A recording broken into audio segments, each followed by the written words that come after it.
Dios les bendiga, hermano y amigo que está siguiendo esta transmisión donde estamos tratando sobre responder a la pregunta: ¿quién está detrás del establecimiento de un gobierno mundial y por qué? En exposiciones anteriores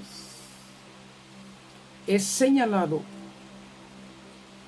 la existencia de grupos, de sociedades que están detrás del establecimiento del nuevo orden mundial desde hace mucho tiempo. He dado argumentos, datos históricos, hechos reales, con nombres, con fechas, acerca de dichos planes. Y a partir de hoy estaré hablando del tema del nuevo orden mundial desde el punto de vista bíblico y teológico. ¿Quién está detrás del establecimiento del nuevo orden mundial y por qué, según la Biblia? Debo decir que el hecho de que exista un gobierno mundial no es algo que sea malo de por sí. El asunto está: ¿qué tipo de gobierno? Hay instituciones que han estado tratando de establecer un gobierno de una élite, de un grupo particular, un gobierno mundial para servirse, un gobierno donde domine una filosofía política, religiosa, económica a las personas. Y este tipo de gobierno está contrario a los principios establecidos por Dios según la visión de la fe cristiana. Por otra parte, hay otros que están tratando y han tratado de establecer un gobierno dependiendo de un déspota, de un dictador, de una persona que controle el mundo. También este tipo de gobierno no favorece a la humanidad, está contrario a los principios de la fe cristiana. Si bien hay un gobierno mundial que sea de todos los seres humanos, por el bien de todos los seres humanos y para los seres humanos, no vemos que sea un gobierno innecesario. Pero para establecer un gobierno mundial donde haya representación de todos los pueblos y los seres humanos, que sea para todos y por todos, que no sea el gobierno de una élite sobre todos los demás, ni que tampoco sea el gobierno de un déspota, de un dictador sobre todos los demás. Para ello hay varios obstáculos que se deberían vencer. Entre ellos, primero, el principio de la soberanía nacional. Para establecerse un gobierno mundial con representación de todos los pueblos, habría que ceder el principio de la soberanía de los pueblos y las naciones para establecer la soberanía mundial sobre los asuntos de una nación en particular. De modo que la soberanía de los pueblos han de entregar su soberanía para el establecimiento de un gobierno mundial. Pero uno de los elementos que nos afecta y que nos interesa es el aspecto de la religión. La religión que ese gobierno mundial va a apoyar y la religión a la cual se va a oponer. En ese sentido, los cristianos estamos atentos, porque cualquier creación de un gobierno mundial que quiera imponer una filosofía, imponer una política, una religión contraria a nuestra libertad de culto, de decidir y de escoger. Aunque debo decir que otro de los obstáculos a ese gobierno mundial sería el hecho de que los pueblos que están fundados en diferentes religiones puedan ceder el derecho de establecer su religión como la religión verdadera y como el único camino de salvación. Es decir, que en un gobierno mundial, un gobierno para todos y de todos los seres humanos, debemos estar dispuestos a compartir con las demás religiones y creencias y no tratar de imponer nuestra religión como la verdadera. Si eso sucedería, entonces estaríamos siendo perseguidos por ese gobierno mundial con la acusación de que estamos impidiendo la paz y la tolerancia.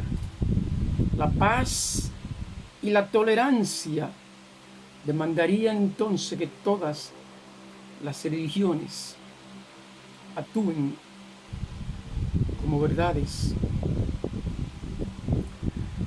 Nosotros queremos ahora entrar a dónde está el origen del plan y del proyecto de un gobierno mundial. Hay un origen que va más allá de los planes humanos. Todo empieza en Génesis capítulo 3 y versículo 15. En Génesis capítulo 3 y versículos 15 se da una sentencia de algo que ocurrió en tiempo anterior. El creador del universo, el eterno Dios, que creó al mundo y creó al ser humano, lo colocó en la tierra para que el ser humano labrara la tierra, administrara la tierra, fuera un representante de Dios aquí en la tierra. El representante de Dios, el ser humano, algo como un gobernador que gobierne la tierra. Y Dios le limitó al ser humano cierto conocimiento. Se discute, vale decir que Generalmente, tradicionalmente se escucha que Dios creó al ser humano perfecto, con todas las dotes naturales, morales, espirituales, y que por causa del pecado, entonces el ser humano perdió esa perfección. Hay quienes incluso han escrito y dicho que Adán era un superhombre, que Adán podía volar.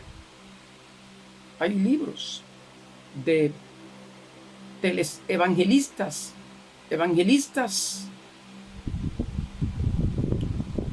y pastores de las corrientes de los últimos tiempos, donde uno de ellos incluso dice que Adán hasta iba a la luna, porque era un súper, hasta iba a la luna. Todo eso deducido de que Dios creó al ser humano perfecto y que por el pecado entonces perdió toda perfección. Sin embargo, una visión más correcta de lo que la Biblia enseña es que Dios creó al ser humano para que fuera creciendo y desarrollándose. Por eso cuando nosotros preguntamos por la definición del ser humano, ¿qué es el ser humano? Es muy difícil definir lo que es el ser humano. Las definiciones que se dan del ser humano y que le han dado a través de los tiempos antropólogos y filósofos no es más que señalar parte de lo que tiene y de las cualidades del ser humano. Decir que es un ser pensante no es definir al ser humano. El ser humano es difícil de definir porque el ser humano es un ser en proceso hacia la unidad integral. Es decir, el ser humano todavía no ha llegado a ser lo que está llegado a ser. El plan de Dios para el ser humano todavía está en el proceso. Porque Dios creó al ser humano para que fuera creciendo. Así que fue perfecto en la creación con la perfección moral, no pecado. Pero como ser humano tenía que desarrollarse. Y ese desarrollo iba a ocurrir poco a poco mientras el ser humano se sometiera a la voluntad y a la dirección de Dios. Y Dios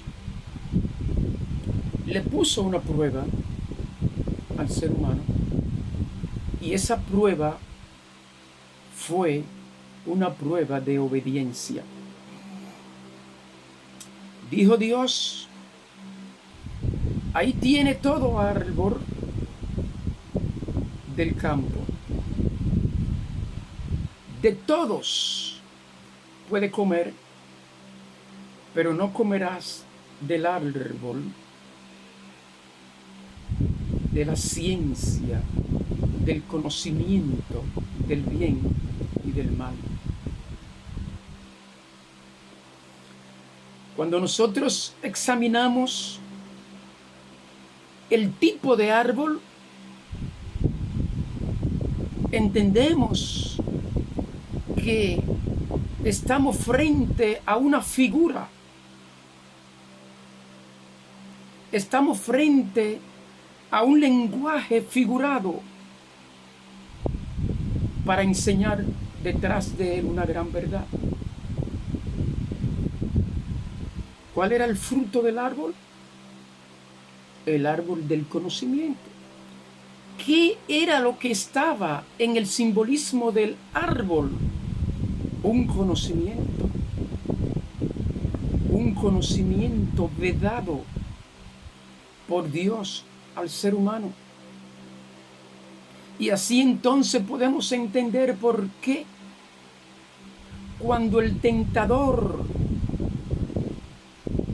Lucifer se acerca, le dice: ¿con qué Dios te ha impedido que coma del árbol de la ciencia del conocimiento del bien y del mal? ¿Sabes por qué te ha impedido? Él no quiere que tú conozcas. Porque si tú conoces, tus ojos serían abiertos, conocería el bien y el mal, y entonces podría gobernarte a ti mismo.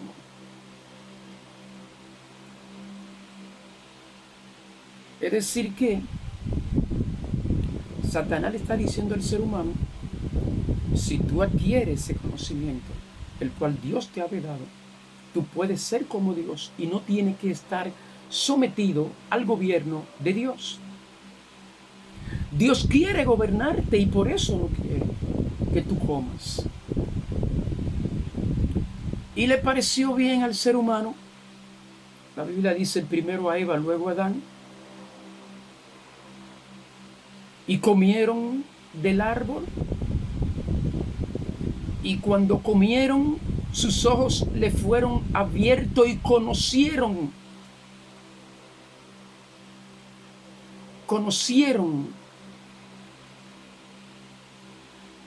La tradición siempre presenta este árbol como un árbol físico, como un lenguaje natural.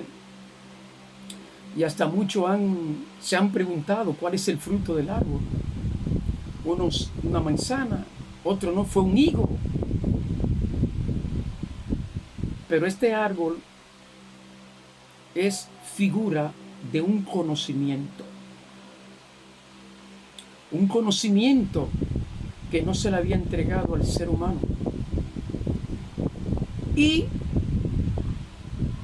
si durante el tiempo de prueba que Dios colocó al ser humano, el ser humano hubiera pasado todo el tiempo establecido por Dios sin comer del árbol, entonces el ser humano iba a alcanzar la abundante vida, la vida abundante, el crecimiento, la inmortalidad. Y podía entonces alcanzar a ser el ser humano según el modelo de lo que fue Cristo, el Cristo resucitado. El segundo Adán logró adquirir y de esa manera darle a toda la humanidad lo que el primer Adán no logró adquirir por el pecado de la desobediencia, por querer ser su propio gobierno, su propio Dios. Comió del árbol de la vida. ¿Y qué es comer? Fíjese, todo el contexto ahí de Génesis nos está hablando de un conocimiento. El árbol se llama el árbol del conocimiento.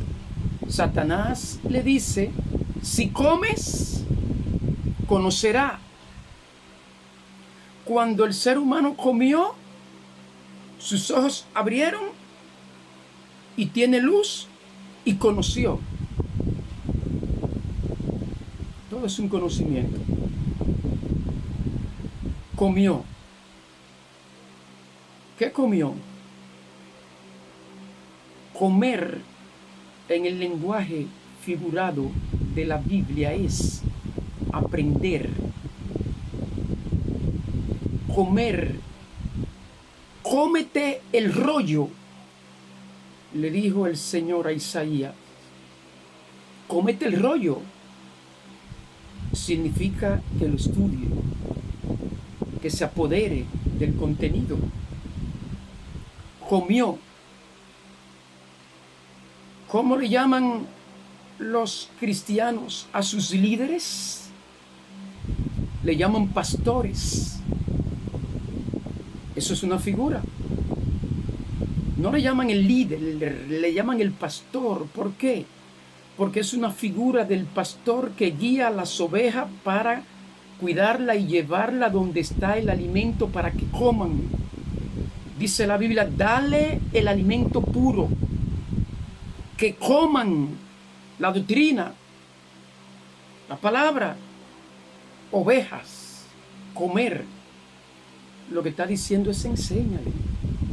Los líderes están llamados para enseñar, darle la comida. Los creyentes comen, es un símbolo, comen cuando están aprendiendo un conocimiento.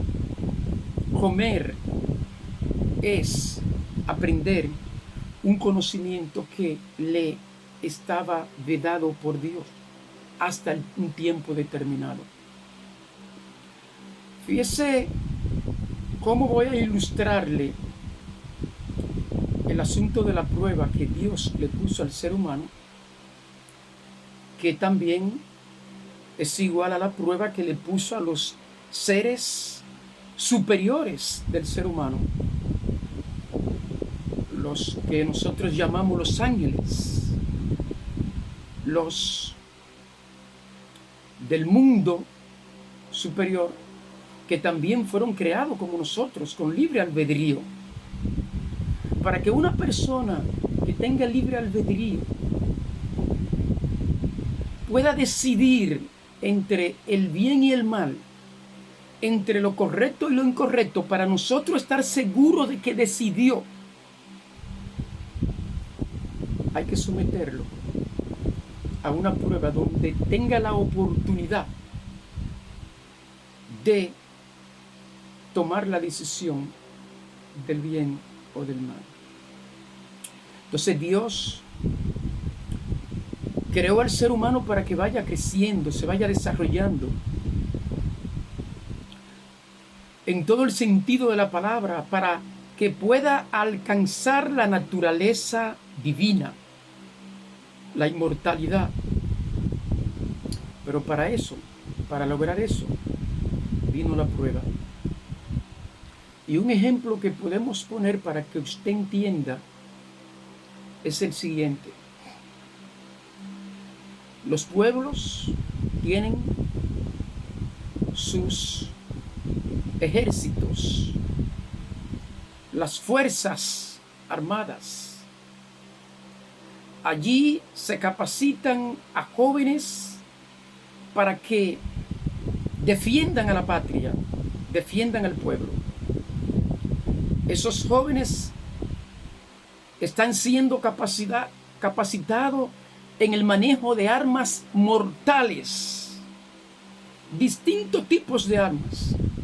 Aprenden a fabricarlas, a usarla, a volar aviones con cargas de dinamitas, con ametralladoras, tanques de guerra, conocimiento para saber cómo debe graduar un tanque de guerra para que cuando dispare, ese disparo llegue a 10.000 metros, a 300, a 1 kilómetro, al lugar que ellos han planificado. Para todo eso se necesita conocimiento. En nuestro país, República Dominicana, 4 años en una academia militar, preparándose para salir graduado con autoridad y con poder. Tiene la autoridad que le da el rango de oficial y tiene el poder que le da el manejo, el uso y la posesión de armas mortales.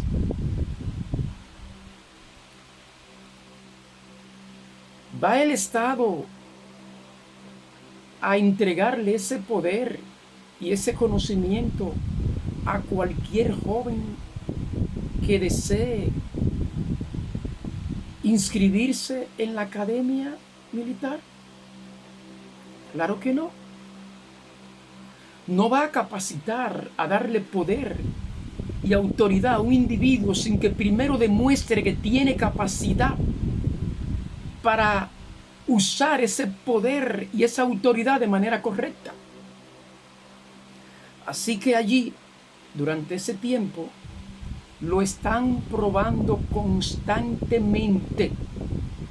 ¿Y sabe cuál es la mayor prueba? No es la prueba en física, en matemática, en ciencias naturales. La mayor prueba es la prueba de la obediencia. Así que usted podrá observar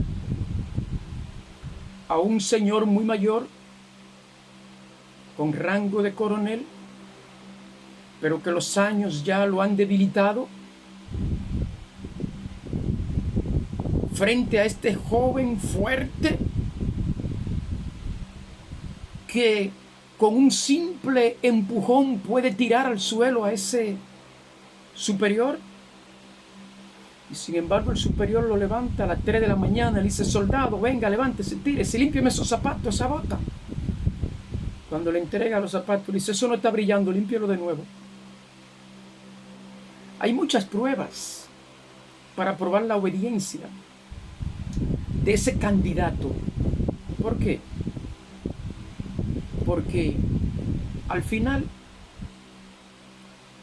un coronel uniformado y con una pistola en un cinto y un teniente uniformado con una pistola en un cinto, ¿dónde está la superioridad? Muchas veces la superioridad la tiene el joven, que tiene más fuerte, más brío. Y tenemos que estar seguros que ese joven va a obedecer al superior, obedecer las insignias, obedecer el rango y actuar. Una vez la persona ha demostrado durante ese tiempo de entrenamiento su capacidad de obediencia, se le entrega, se gradúa, se le entrega la insignia, se le entregan las armas, se le entrega un personal para que lo dirigen.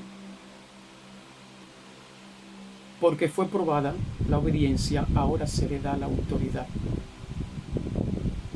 Se ha visto de personas que han sido graduadas en los institutos catrenses, han demostrado obediencia durante el tiempo y después, cuando ya son graduados, han utilizado todo su poder para delinquir y son los más grandes y más difíciles delincuentes. Un hombre que asalta un banco al mediodía, un hombre que puede descifrar la clave que mandan los cuerpos militares por sus radios, la puede descifrar, saber dónde están, cuándo entrar, cuándo no. Ese conocimiento no se lo va a dar el Estado a toda persona, porque entonces lo están preparando para defender a la gente y luego van a ir a abusar y a dañar a la gente. Pues esa es una ilustración, una analogía de lo que sucedió al principio en la creación del ser humano. Dios no le entregó al ser humano toda la autoridad y todo el poder que tenía para él hasta que el ser humano no demostrase que podía actuar correctamente con ese conocimiento y esa autoridad que se le está dando. Ciertamente el ser humano fue creado para ir creciendo, hacia la inmortalidad. Fíjese que después del pecado, dice Dios, por cuanto el ser humano ha pecado ahora, vamos a impedir que coma del árbol de la vida, no sea que estando en pecado viva para siempre. Le cortó, le quitó, le prohibió el comer del árbol de la vida. La prueba hay que verse de la siguiente manera. Dios le dice al ser humano, mira, si tú no comes del árbol que te prohibí del conocimiento, ¿qué iba a suceder? Se te iba a dar la vida, la inmortalidad. Si comes, morirás. Si no comes, entonces te daremos la oportunidad de comer del árbol de la vida. Vida abundante, inmortalidad. Como el ser humano comió, no alcanzó la inmortalidad. El cuerpo del ser humano fue hecho por Dios para que si el ser humano continuara avanzando, no muriera. El cuerpo está hecho para que se autorrepare, para que se autosane.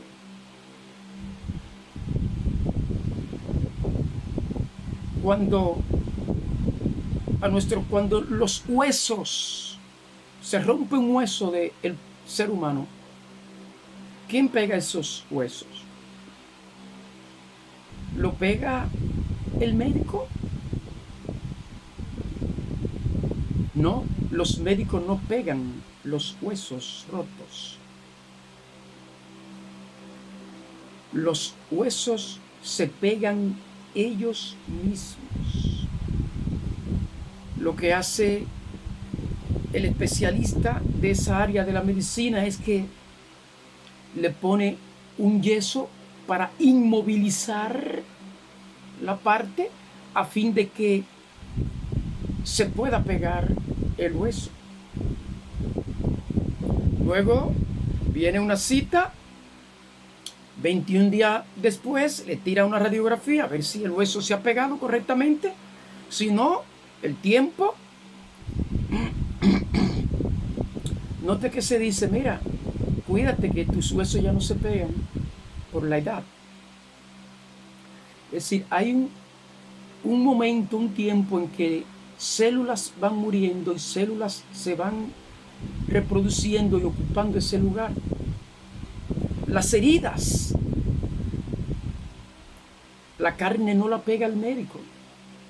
Cuando cosen es para unir las dos partes de la herida, pero la carne se pega sola. El cuerpo se autorrepara. Fíjense, si el cuerpo hubiese alcanzado el nivel de autorrepararse con mayor rapidez, no puede vivir para siempre un ser humano autorreparándose. Los virus que afectan al cuerpo humano, el mismo cuerpo humano pelea contra ellos, lo mata y lo echa fuera. Y por eso existen las vacunas. Las vacunas no son más que cepas de la misma enfermedad que se le pone al ser humano para que su sistema la combate y la registre, de modo que el cuerpo se defiende contra virus y bacterias. Él mismo empieza a atacarlo y se libra de esos ataques. Dios ha hecho al ser humano para que vaya creciendo hacia la inmortalidad, pero por causa del pecado se detuvo ese crecimiento y ahora nosotros tenemos nuestra vida limitada porque vamos muriendo poco a poco, nos vamos desgastando. Hay una edad en que ya el cuerpo no se repara, no continúa reparándose. Las células ya no ocupan, no vienen nuevas células a ocupar el lugar de las antiguas. Y morimos. La causa de todo esto fue el hecho de querernos gobernar nosotros mismos y no permitir que Dios sea nuestro gobierno, nuestro Rey y nuestro Señor. ¿Cuándo sucedió esto entonces? Le plujo a Dios darle la oportunidad de redención al ser humano. Oportunidad que no se la dio a los malachines, los seres superiores, todo lo que llamamos ángeles, pero sí se la dio al ser humano. ¿Por qué? Primero porque el mal no salió de dentro del propio ser humano, sino que fue tentado desde fuera.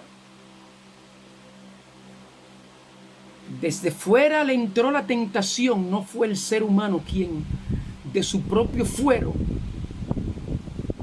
originó la desobediencia a Dios. Y en segundo lugar, porque cuando el ser humano se dio cuenta del mal que había hecho, trató de remediarlo, de arrepentirse, de cubrirse, le dio temor, vergüenza, miedo, y trató de reparar el asunto, pero ya el asunto era irreparable por él mismo. Solo Dios podía y puede reparar el mal en que ha caído la raza humana. En ese sentido, entonces, Dios, en Génesis capítulo 3 y versículo 15, dice algo que es clave entenderlo para entender todo el plan de salvación, porque ahí nace el pacto de salvación, el pacto de gracia. Cuando Dios le dice a la mujer: enemistad pondré entre ti y la serpiente, entre tu simiente y la simiente de ella, pero te vendrá la salvación por causa de tu simiente, porque uno de tus hijos le va a dar un golpe mortal en la cabeza a la serpiente, aunque ella le herirá en el talón del pie, en el cañal. Ahí está la profecía. A la serpiente le dice: te arrastrarás, te humillará, comerá el polvo de la tierra. Pero un hijo de la mujer te destruirá. Eso es clave para el entendimiento del plan de salvación, porque ahí nace el pacto de gracia. Dios, por su gracia, establece un pacto con el ser humano de salvación. Uno de la simiente humana va a derrotar a la serpiente. La serpiente, dice la Biblia, la serpiente antigua es el diablo, Satanás. ¿Sabe lo que ocurrió ahí? Que se abrió entonces una lucha por el reino, por el gobierno aquí en la tierra. Satanás, que establece que tiene el derecho porque se lo ha arrebatado al ser humano, el derecho de gobernador que tenía el ser humano, pero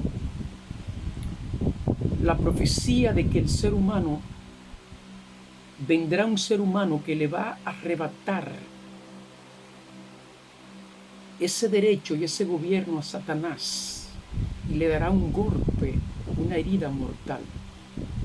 Ahí nace una lucha entre dos, un conflicto entre dos generaciones que se van a levantar en la tierra. La generación de los justos, de los santos, y la generación de los seguidores de Satanás. Y a partir de ahí entonces, la mujer está atenta a ese hijo suyo que va a traerle la liberación y a devolverle el paraíso. Pero Satanás también está atento a ver cuál es el hijo de la mujer que le va a dar ese golpe mortal. Él está acechando para corromper al hijo de la mujer. Y ahí se inicia el conflicto entre dos grupos en la raza humana. Ahí está el conflicto que se ha dado en todo el tiempo de la humanidad. Génesis 3:15 es clave para entender ese conflicto. Continuaremos con este tema en otra presentación. Te invito a que te suscribas a mi canal para que pueda continuar dándole seguimiento a estas reflexiones bíblicas y espirituales que estaremos trayendo para cumplir con nuestro llamado de enseñar la verdad a todos. Dios te bendiga y te guarde.